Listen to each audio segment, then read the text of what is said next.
Hello everyone and welcome to Doon Officers Academy. As you all know that UPSC ने अपनी NDA की notification जो है release कर दी है. Today we are going to talk about a few details of the NDA notification. पहली चीज जो आपको ध्यान में रखनी है, जो कमीशन की ऑफिशियल वेबसाइट है, that is upsc.gov.in.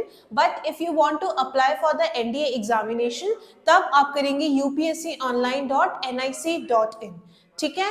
अब डेट्स के बारे में बात करते हैं. The starting date for the application is, ठीक है, जो आपका एप्लीकेशन शुरू कब से हो रहा है, दैट इज फ्रॉम 21 दिसंबर 2022 और जो एंड डेट है दैट इज 10 जनवरी 2023 और जो आपकी एग्जामिनेशन की डेट है that is on 16 April 2023. Alright.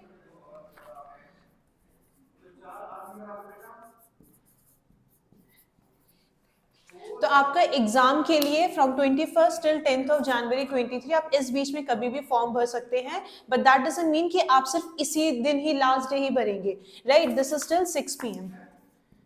ठीक है. Try to fill up the form as early as possible. तो ये होता है कि आप मेंटली फ्री हो जाते हो and then you can start with your preparation.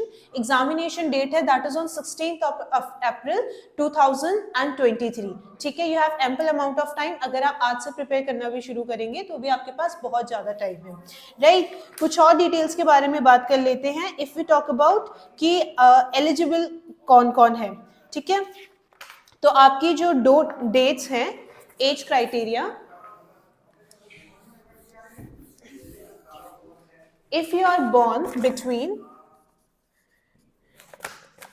2nd of July 2004 and not later than 1st of July 2007.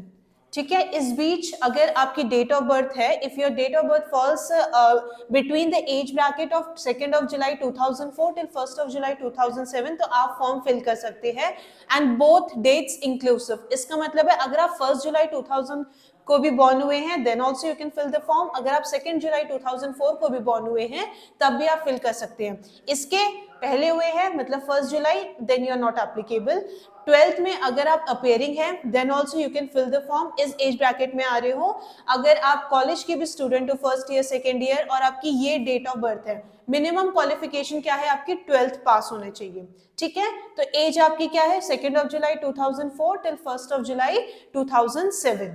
ठीक है. इसके बाद आप हुए हैं then you are not eligible. Education qualification की बात करें तो आर्मी के लिए, फॉर आर्मी आपके 12th पास होना चाहिए. 12th पास होना चाहिए मतलब क्या है कि आपका जो अभी कोर्स है, जो आपके अभी एनडीए का आप एग्जाम भरोगे, उसमें जब आप कमीशन करोगे that will be on January 2024. ठीक है. तो तब तक आप 12th पास आउट हो जाने चाहिए. तो अगर आप अपेयरिंग है then also you can fill the form. तो आर्मी के लिए आपको 12th पास होना चाहिए.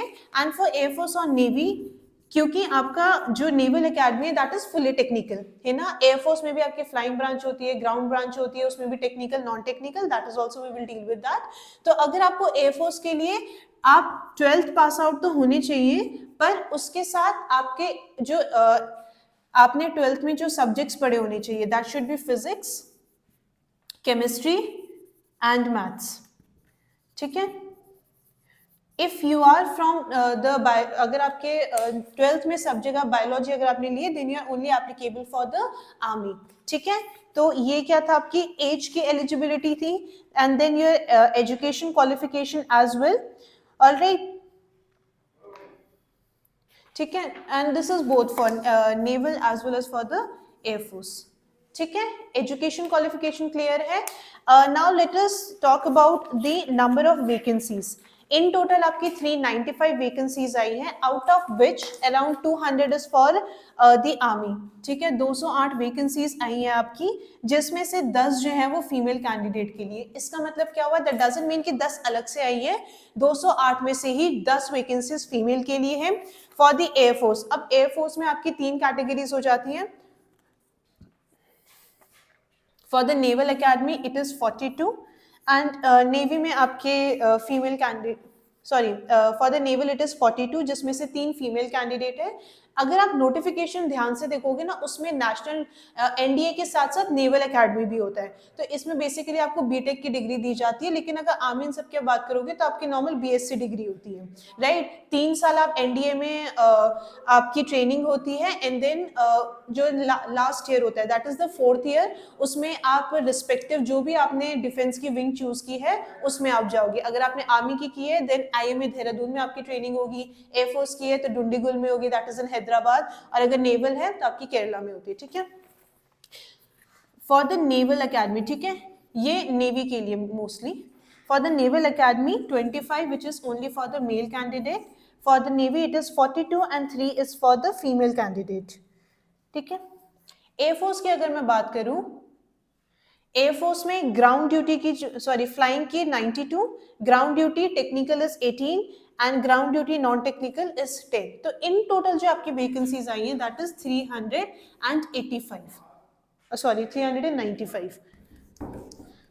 Total the number of vacancies is 395, alright. तो आप जब upsc.online.nic पे जब आप रजिस्टर करोगे, first is the one time registration. सबसे पहले आप वन टाइम रजिस्ट्रेशन करोगे। इन केस आपने उसमें please fill all the details very carefully, even though आपके एक पर्टिकुलर टाइम पीरियड पे विंडो खुलेगी where you can change any of the details, but fill your form very carefully. इसमें आप log in करते हो, वन टाइम रजिस्ट्रेशन करोगे, वहां से आपका रजिस्ट्रेशन नंबर जो है वो जनरेट हो जाएगा। फर्दर जब आपका एडमिट कार्ड भी आता है, एडमिट कार्ड आपका कब आएगा, एग्जाम के 3 हफ्ते पहले, राइट। आपका ई एडमिट कार्ड आता है, you have to take the print of that, और जब आप एग्जाम देने जाओगे तब आपको वो you have to show that print, ठीक है। वन टाइम रजिस्ट्रेशन किया, उसके बाद एक और होता है आपका सेकेंड वाले, उसमें आप पूरे अपने डिटेल्स फिल करते हो। If you are appearing then also you can fill the form, ठीक है। तो ये थोड़ी बहुत चीजें जो आपको पता होनी चाहिए। And if we talk about the scheme of examination, 2 exam होते हैं आपके हैं, 2 पेपर होते हैं आपके, one is for the mathematics और दूसरा जो आपका पेपर होता है वो होता है आपका जनरल एबिलिटी टेस्ट। दोनों में आपके 2.5 घंटे मिलते हैं आपको। So paper 1 will be of mathematics and paper 2 will be of the general ability test, और इसी में इंक्लूडेड क्या होता है, इंग्लिश। इंग्लिश आपका होगा अराउंड 200 मार्क्स का, ठीक है। So the mathematics will be of 300 marks and GAT will be of 600 marks, जिसमें से आपके 200 मार्क्स किसके, इंग्लिश के हैं। बाकी आपके जनरल स्टडीज आता है, जनरल साइंस हो गया, उसमें हिस्ट्री, ज्योग्राफी, एवरीथिंग, ये आपका जनरल एबिलिटी टेस्ट आता है, ठीक है। इसके बाद once you have clear the written, उसके बाद आपका एसएसबी होता है। एसएसबी आपका होता है 900 मार्क्स का, ठीक है। कंपाइल्ड मार्क्स मतलब रिटन प्लस एसएसबी, उसके बेसिस पे आपकी मेरिट बनती है। तो आपका प्रोसीजर क्या हुआ, इफ यू रिटन के बाद SSB, if you are recommended medical हो गया मेरिट, और मेरिट पे अगर आपका नाम आ गया है तो आपने जो भी ब्रांच चूज की है उसी के अकॉर्डिंग आपके जो जनवरी में आप जनवरी में आपकी ट्रेनिंग होगी, एंड नेक्स्ट ईयर आपकी 4 साल बाद यू विल बी कमीशन्ड, ठीक है। तो try to score as much marks as you can in the written examination। इससे क्या होता है, आपके आपने रिटन अच्छा कर लिया, एसएसबी अच्छा कर लिया, तो आपकी मेरिट अच्छी बन जाती है, राइट। तो you have great chance of choosing whatever the wing that you want to opt for the defence examination. Army करना है, एयरफोर्स करना है, नेवी करना है, ठीक है। Apart from that start preparing from today itself. Doon officers academy के offline batches जो हैं वो हम स्टार्ट कर रहे हैं, और इसमें आपको डिफेंस एग्जामिनेशन के लिए भी प्रिपेयर कराया जाएगा। तो अगर आप एनडीए के बैचेस भी ज्वाइन करना चाहते हैं that is also you can do. जो आपको स्क्रीन पर नंबर दिए गए हैं उस पर आप कॉन्टैक्ट कर सकते हैं। You can register yourself and enrol yourself with our academy. तो ये कुछ ब्रीफ थे आपके एनडीए एग्जामिनेशन के लिए जो आपको पता होना चाहिए। Fill the form very carefully, ठीक है। तो ये वो उसका वेट मत करो कि बीच में जब एक बार विंडो खुलेगी तब हम ठीक करेंगे। तो एक बार में फॉर्म भरो, ठीक भरना, राइट। चेक द डिटेल्स, 1-2 बार वापस चेक करो एंड देन स्टार्ट प्रिपेयरिंग।